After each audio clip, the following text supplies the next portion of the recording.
진행하겠습니다. 첫 번째는 개방 폐쇄 원칙이에요. 확장에 대해서는 개방을 하고 수정에 대해서는 폐쇄를 한다는 원칙인데요. 확장에 대해서 열려있다는 요구사항이 변경될 때 이제 새로운 기능들이 추가될 수 있잖아요. 그러한 새로운 기능을 추가될 때 확장하는 방식으로 요구사항을 반영시키는 거죠. 뭐 인터페이스에 있는 구현체들을 하나 추가한다던가 그런 방식으로 하는 게 확장에 대해 열려있다입니다. 그 다음 수정에 대해 닫혀있다는 애플리케이션의 동작을 추가하거나 변경할 때 요구사항이 생겨서 그런 변경과 추가를 해야 될 때 기존 코드를 수정하지 말라는 그런 내용이죠. 수정에 대해 닫혀있다. 그리고 확장에 대해 열려있다. 추후가 아니라 지금 해서 계속 설명을 진행해 보도록 하겠습니다. 자, 개방 폐쇄 원칙 중에 또 중요한 점이 컴파일 타임 의존성을 고정시키고 런타임 의존성을 변경하라요.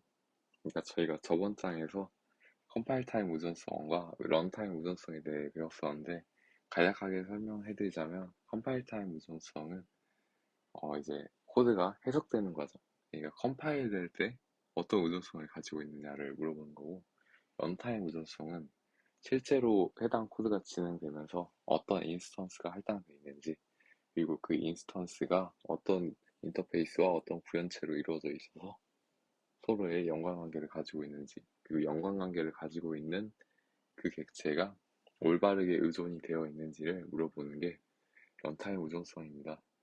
자, 그래서 예시를 또 들자면 컴파일 타임 의존성에서는 영화라는 객체가 할인 정책이라는 인터페이스를 의존하고 있는 것만 해도 컴파일 타임 의존성은 성립을 하게 돼요. 하지만 이제 런타임 의존성에서는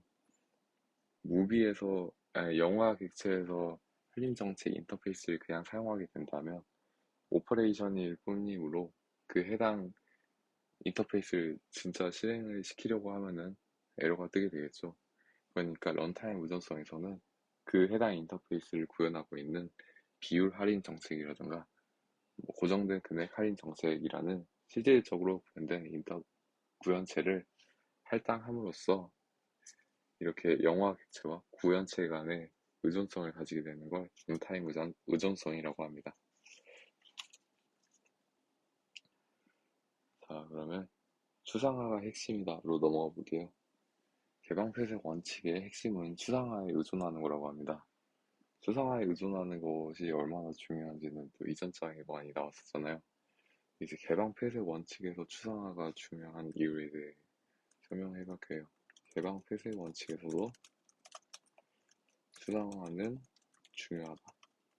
그러니까 이제 수정에 대해 닫혀 있으려면은 이제 추상화가 잘 진행이 돼야 되잖아요. 왜냐면 인터페이스에 우리가 명확하게, 그러니까 추상화가 잘 돼 있게 오퍼레이션 명들이 나열이 돼 있다면 우리는 해당 오퍼레이션들을 잘 적용시킨 구현체 하나만 새로 만들더라도 수정을 하지 않고 새로운 기능을 추가할 수 있게 됩니다.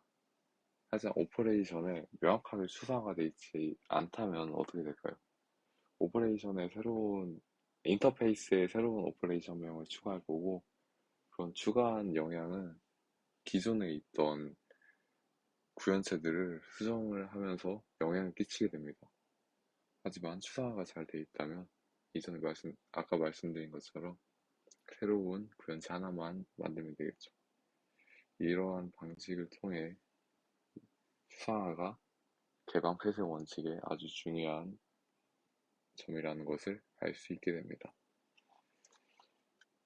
자, 그리고 의존성은 저번 장에서도 말씀을 드렸는데 양방향이 아니라 단방향이잖아요. 그러니까 이제 의존성의 방향도 개방 폐쇄 원칙에서 중요한 게 한쪽으로 일방적으로 의존하기 때문에 의존성을 받는 코드는 의존성을 하는 코드의 변경에 되게 취약하니까 의존성에 맞춰서 설계를 진행하고 변경을 해야 된다는 게 또 이게 추상화로 연결이 되잖아요. 결국 추상화를 잘해야 개방표적 원칙을 잘 지킬 수 있다라는 점을 유동성의 일방향 관계라도 연관성이 있다는 것이 설명이 되겠습니다. 자, 그 다음은 음,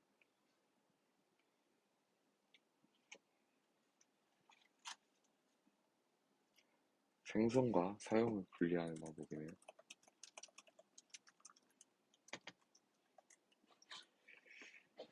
이제 이거는 코드를 작성하는 방법과 연관이 있는데, 객체를 생성하는 것과 객체를 사용하는 것을 분리하라는 뜻입니다. 객체를 생성과 사용이 한 공간에 있다면 어떻게 될까요? 그러면 생성해야 되는 객체에 대한 정보를 다 알고 있어야 저희가 생성자를 통해 객체를 만들 수가 있잖아요. 근데 이제 그러한 개념들을 그 객체에 모두 담게 된다면 결합도가 매우 증가하게 되는 것은 물론 아예 진짜 개념적으로 다른 객체를 아예 포함하고 있다라고 봐도 좋을 정도로 매우 결합도가 증가하게 돼요. 그러면 그런 생성은 하면 안 되고 생성과 사용을 분리해야 되는 이유는 생성이 사용에 영향을 끼치기 때문입니다. 저희가 생성을 생성자 안에서 하게 된다면 해당 코드는 변경에 되게 취약하겠죠. 왜냐하면 저희가 일방적으로 쓰던 방식은 클라이언트를 통해서 클라이언트가 해당 인터페이스에 대한 구현체를 생성을 하면 그 생성체, 그 생성된 객체를 뭐 세터 메소드라든가 이런 생성자를 통해 받는다던가 를 통해서 받아서 의존성을 해결하고 그런 과정 중에서 그 객체가 변경되더라도 변경된 객체가 어차피 우리 객체는 인터페이스로 가지고 있기 때문에 해당 구현체가 변경되더라도 유연하게 대응을 할 수 있단 말이에요. 근데 이 객체를 사용하는 객체 안에서 직접 할당을 하게 된다면 이 구현체를 변경하려면 구현체를 삭제했다가 그 내용을 복사시켰다가 그 복사시킨 내용을 새로운 구현체에 담고 그 구현체를 다시 재할당해야 되는 그런 복잡한 방식을 가지게 되고 또 이제 연관 그 결합도가 한 가지 더 증가하게 되는 거죠. 왜냐면 이제 기존의 객체는 인터페이스와 결합을 했었는데 이제 그 구현체를 직접 만들어야 되니 그 하위 개념인 하위 설계에 의존을 하게 되잖아요.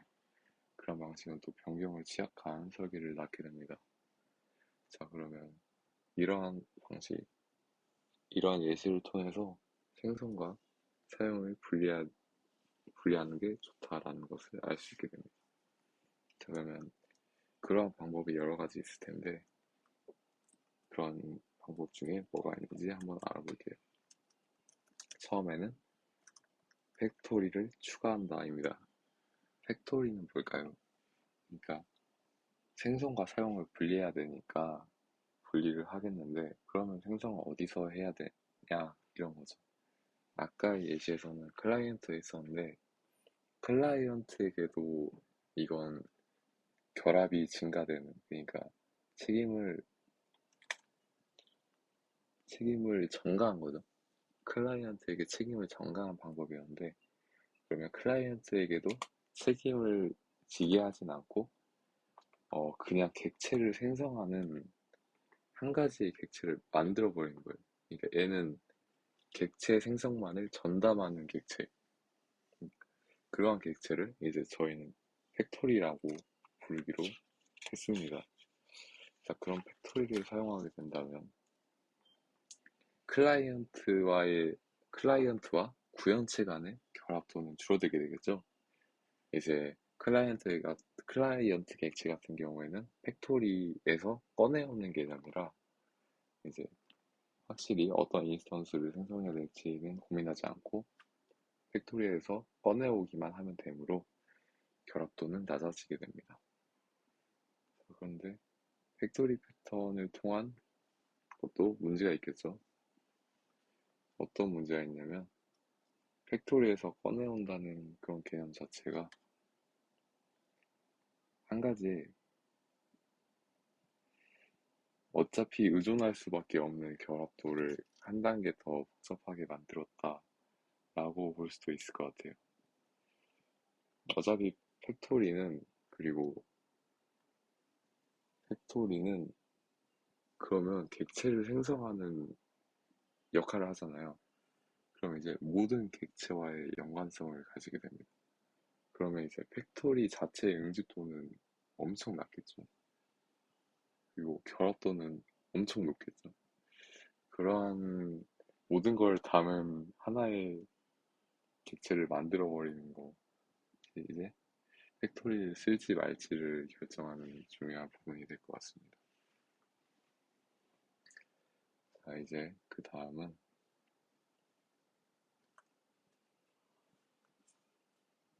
순수한 가공물이라는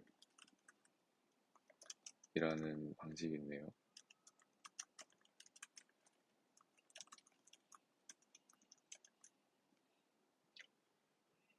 자, 이게 팩토리와 어떻게 다른지에 대해 알아보도록 합시다.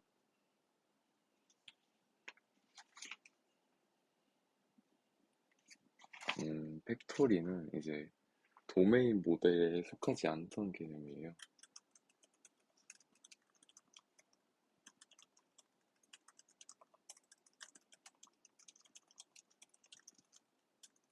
하지만 순수한 가공물은 도메인 모델에 영향을 받는 방식입니다.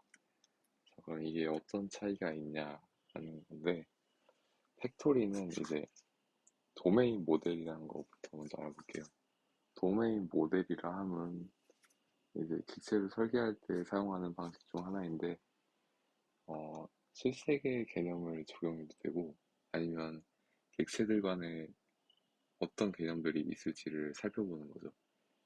음, 단순히 어떤 데이터가 들어가야 될지가 아니라 전반적인 전체 틀에서 해당 객체가 어떤 역할을 해야 되고 프로그램 안에서 어떤 역할을 수행하는지 그리고 이 프로그램에는 어떤 역할들이 필요한지를 보는 게 도메인 모델이에요.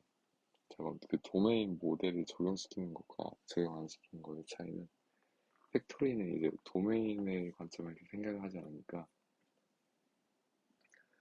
순수한 기술적인 결정으로 이걸 결정하게 돼요. 이게 기술적으로 그냥 격도가 줄어들어야 되니까 뭐 한 가지에 몰아 넣어서 이 객체를 만들면 다른 객체들의 격도가 감소하겠다라는 기술적인 결정으로 만드는 건데요. 어, 이제 순수한 가공물은 어떻게 되냐면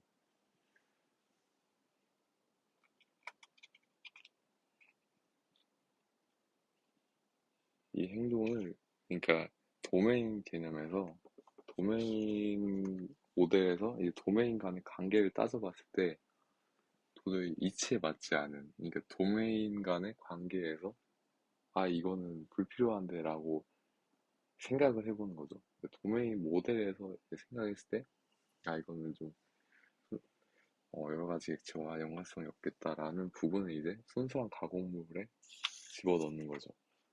자, 그럼 순수한 가공물에 집어넣는 거는 어, 제가 이 내용을 봤을 때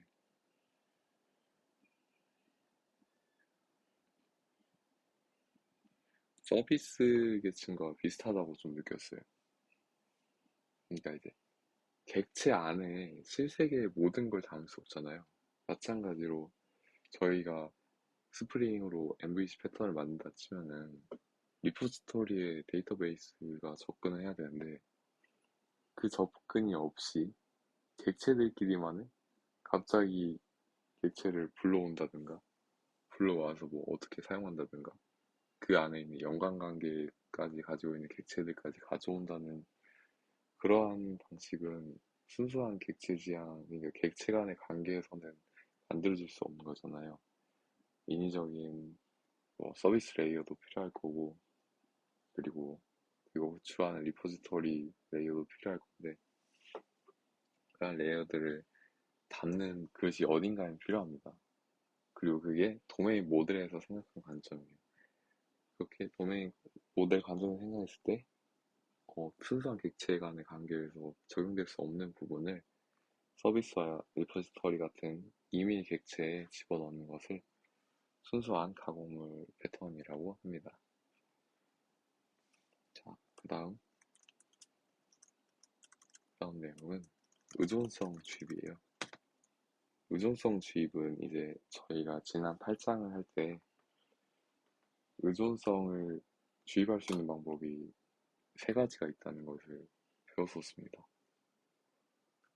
8장에서는 의존성을 해결하는 방법이었다고 치면은 사실상 근데 그 의존성 해결하는 방법이 의존성을 주입하는 방식으로 해결되기 때문에 또 이게 8장의 내용과 굉장히 유사하게 돼요.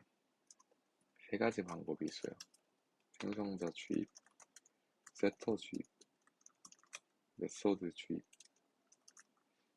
지난 장에서 말씀드린 것처럼 메서드 주입은 이제 메서드만 그 의존성이 필요할 경우, 그쵸?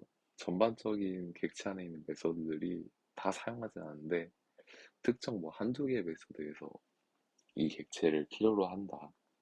이 객체와 의존성을 가지고 있다. 치면 이제 쓰는 게 메소드에서 인자로 받는 거죠. 해당 객체를. 해당 객체를 인자로 받아서 의존성이 가지고 있으니까 그 객체에 메시지를 보내는 게 메소드 주입이고, 생성자 주입과 세터 주입은 좀 일반적인 잘 쓰는 방법이죠. 생성자 안에서 인자를 받아서 사용한든가 아니면 인스턴스가 할당된 후에 나중에 추후에 셋 메소드를 통해 기존에 확정되지 못했던 혹은 변경하고 싶은 그러한 변수를 집어넣는 걸 세터 주입이라고 합니다. 자, 그러면 이러한 의존성 주입을 왜 써야 될까요? 여기 숨겨진 의존성은 나쁘다라는 내용에서 그 의미가 나오는데, 어,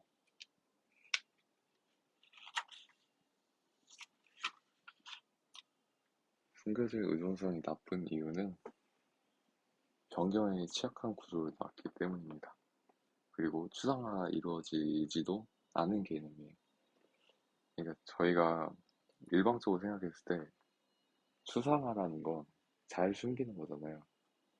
근데 이제 그러면 프라이빗으로 속성을 숨기고 이걸 그냥 getset만 잘 써서 어쨌든 변수는 숨겨진 거니까 라고 생각하면 이제 오히려 캡슐화가 잘 안 되는 개념이라는 거죠.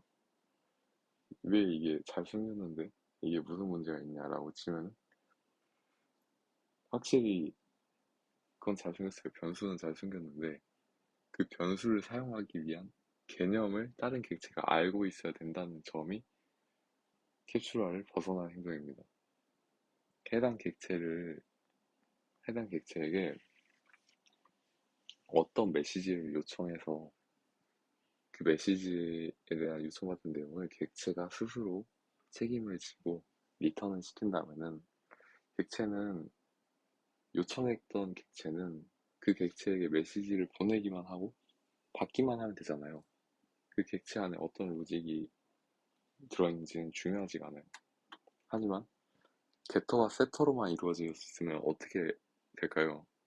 원래 메시지를 받았던 객체가 책임지고 수행해야 될 내용을 메시지를 보낸, 그러니까 보내려고 하는 객체가 이 친구가 게터 메소드들로 값들을 받아가지고 자기가 그 내용을 스스로 처리해야 되는 거예요. 그러니까 이게 오히려 이 내부 로직을 알게 됨으로써 그리고 직접 구현함으로써 의존성이 역전됐다. 의존성이 역전된 거죠. 의존성이 역전됐다가 아니라 책임이 전가된 거고 책임이 전가된 거니까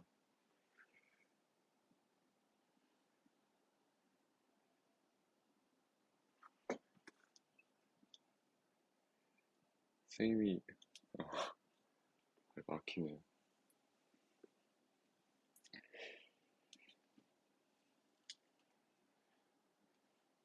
됨으로써 캡슐화가 잘 지켜지지 않았다. 그래서 책임이 전가될 때까지 왔죠. 그리고 그 캡슐화가 위반이 된 이유는 의존성이 숨겨져 있기 때문에 의존성이 인터페이스의 오퍼레이션에 명시적으로 타입들이 이거 받아야 된다라고 적혀 있었으면 그걸 통해 주입받으면 이제 해당 내용을 직접 알 필요가 없잖아요. 근데 이제 숨겨진 의존성, 객체가 스스로 그걸 만들면서 그 내부에 대한 내용을 알아야 되고 그 내부에 대한 내용을 알면 캡슐화가 위반된 거고 그 위반된 캡슐화가 결국 책임을 전가시킬 수 있는 방법까지 이르게 될 수 있다라는 내용이었습니다. 자, 그 다음 서비스 서비스 로케이터 패턴. 네, 알아볼게요. 자, 서비스 로케이터 패턴은 외부에서 객체에게 의존성을 전달하는 의존성 주입이랑 다르게 직접 서비스 로케이터에서 의존성을 해결해 줄 것을 요청하는 거예요. 이게 객체가 서비스 로케이터에게 요청을 하는 거죠. 이 나의 의존성을 해결해 달라. 그러면 서비스 로케이터가 의존성을 가질 만한 그런 객체들을 미리 담고 있는 거죠. 그렇게 된다면 어떻게 될까요? 이게 가장 큰 문점이 의존성을 감추는 건데, 이제 객체는 서비스 로케이터에게 요청만 하면 되잖아요. 그러면 그 객체, 그 서비스 로케이터에게 요청을 했던 그 객체 안에는 어떤 의존성을 가지고 있는지가 나타나지 않겠죠. 그냥 서비스 로케이터에게 불러왔기 때문에. 그러면 기존의 객체는 원래 의존성이 주입받았던 그러한 내용들이 없어진 채 코드가 진행되게 될 텐데, 만약에 버그가 생기게 된다면 그 코드를 진행할 때 어, 에러가 생겼어요. 근데 그 코드를 뒤져봤는데 의존성이 숨겨져 있어서 어느 부분에서 에러가 발생한지 모르게 되는 거죠. 그래서 이제 코드를 더 뒤졌을 때 서비스 오케이터를 알 수 있게 되는 거. 그리고 더 중요한 건 컴파일 시점에서 이거를 알아차릴 수가 없다는 거가 더 큰 문제인 것 같습니다. 컴파일 타임에서 웬만한 거는 걸러주잖아요. 그리고 원래 의존성을 주입했다면 컴파일 타임에서 걸러졌을 내용인데 이게 실행까지 갔다는 것은 해당 에러가 뜨지 않고도 여러 가지의 오류 사항이 이미 그 코드에 존재했다는 걸, 그리고 그러한 에러가 악용될 수도 있다는 걸 의미하기 때문에 숨겨진 의존성은 좋은 의존성 주입, 좋은 방법이 아니라는 거죠. 자, 그 다음 의존성 역전 원칙.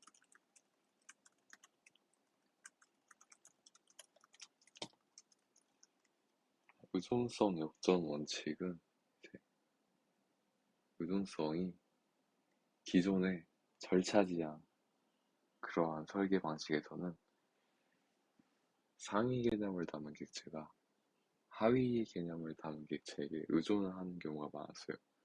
왜냐면 절차지향이란 항상 상속과 다용성이라는 개념이 없다 보니까 구체적으로 구현화된 그러니까 더 명확한 의미를 가진 하위 설계 클래스에게 하위 설계 객체에게 의존을 할 수밖에 없었고 절차적이니까 객체는 아니겠네요.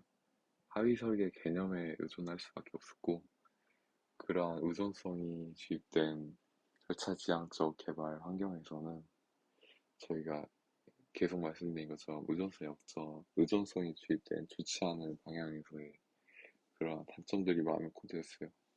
하지만 이제 객체 지향으로 넘어오면서 다양성의 개념이 생기면서 어, 상위 개념의 객체가 다른 상위 개념의 객체에게 의존을 할 수 있게 된 거죠. 그러니까 인터페이스에 의존하게 된 거고 구현체에는 의존을 하지 않아도 되게 됩니다. 자, 이게 좋은 점이 무엇이냐면 추상화를 이룬다는 거예요. 추상화를 이루면 저희가 계속 말씀해드린 것처럼 변경도 용이해지고 확장에도 좋아지고 수정을 할 때도 편하고 여러 가지 장점, 계속 말했던 여러 가지 장점을 가질 수 있게 됩니다. 그러면 이렇게 유연한 설계, 유연한 설계는 변경에 아주 용이하고 객체 지향, 그러니까 저희가 이전 장까지 말했던 이러한 개념들이 잘 적용된 그런 상태일 텐데 유연한 설계가 매번 좋을까에 대한 얘기가 나와 있네요. 이러한 제목을 가지고 있었는데 유연한 설계가 꼭 정답인 건 아니다. 왜냐하면 유연한 설계는 객체의 상속성과 다양성에 대한 그러한 개념들을 가지면서 추상화가 잘 되는 그런 설계예요. 근데 그런 설계를 이루게 된다면 코드를 해석할 때는 단순하진 않을 거예요. 왜냐면 코드상에는 분명 인터페이스에 의존한다고 적혀 있지만 런타임 시에는 그 구현체에 의존하게 되잖아요. 그러면 코드를 보고 판단하는 개발자 입장에서는 의존성을 확인하는데 더 많은 시간을 소모할 수 있게 됩니다. 하지만 단순하게 하위 개념을 그냥 의존을 하게 된다면 분명 개발자가 그 코드를 보고 이해하기는 쉽겠죠. 하위 개념이 명확하게 거기에 의존성이 주입된다고 나와 있으니까. 그러므로 이제 복잡한 설계를 할 것인가? 복잡한 설계가 아니라 개발자가 이해하기 어려운 그런 설계를 만들 것인가? 아니면 이해하기 쉽지만 다양성과 이런 구현에 대한 장점이 사라진 음, 하위 개념에 직접적으로 의존하는 그런 절차적인 코드를 만드느냐, 그리고 그 절차지향적인 코드를 만들면서 생기는 여러 가지 부작용들을 감안할 거냐라는 점을 이제 이것도 트레이드 오프죠. 잘 비교해서 잘 적용시키는 게 이제 개발자의 역할이라고 생각합니다. 자, 오늘은 효율적으로 영상을 만드는 방법에 대해 고민을 좀 해봤었는데 오늘 방식은 좀 좋은 방식은 아니었던 것 같아요. 이게 시간을 단축시켜내는 것도 의문이고 시간 대비 좋은 결과물을 만드는 게 목적이잖아요. 근데 이렇게 하고 싶은 내용을 줄줄이 적어 놓고 그 해당 내용들을 읽으면서 드는 생각을 이제 예시로 들면서 하는 방식이 좋은 건지 아니면 내가 기존에 머릿속에 담고 있는 내용들을 책에서 이제 형광펜으로 처리된 부분을 읽으면서 순간순간 기억되는 게 좋은 방식일까 고민해봤는데 오늘 설명 방법은 되게 잘 설명을 하지 못한 것 같아요. 그래서 내일부터는 다시 내용을 정리하고 그걸 읽으면서 떠오르는 예시에 대해 설명하는 게 보시는 분들에게 더 좋은 방법이지 않나. 그리고 그게 맞는 거지 않나. 올바른 정보를 제공하는 게 그래도 맞지 않나라는 생각이 들었습니다. 이상입니다.